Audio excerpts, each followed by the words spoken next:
In this video, I'm going to be discussing racism in sports and how it continues to exist in the athletic world today in the United States as well as around the world.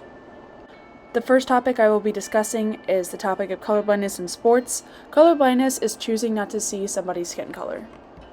In the article Lifting the Veil, Exploring Colorblind Racism and Black Student Athlete Experiences, it says that colorblindness is argued to be crafted for the means of persons to defensively ignore and dismiss systems and structures that perpetuate racial inequity and forms of oppression. Some people might think that being colorblind in athletics or just in general is the right thing to do, but what it really does is it discredits the struggles that people of color have to deal with in a system that is made against them.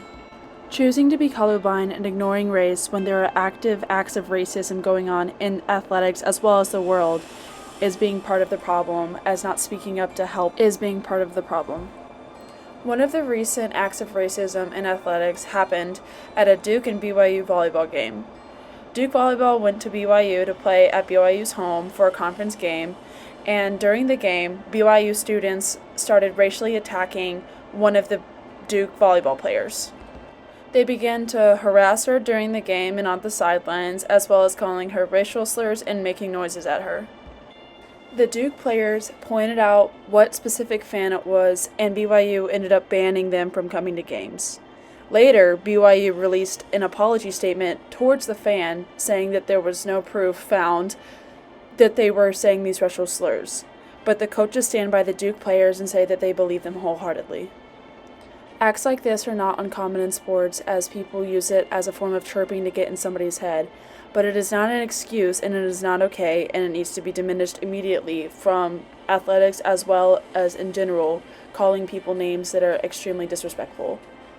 Another topic that I will be discussing is the stereotype of African American athletes, specifically with their academic grades. In the article, Lifting the Veil, Exploring Colorblind Racism and Black Student Athlete Experiences, they start discussing with some student athletes about the academic admission standards in place for student athletes, standardized test entrance exam criteria, grade point average minimums, all of that. One of the student athletes named Cameron started talking, and he says, "I think this discussion really brings out some of the racism that people still have, because I see it as students and professors in my class, mainly the white ones, think that we are taking the spot of other white students with great grades just because we play a sport. I earned my spot at the table and deserve to get a college education just as much as anyone else. What it seems like they really are upset about is deep down they don't think that we should be in the same classroom or that we are not equal enough to go to school with."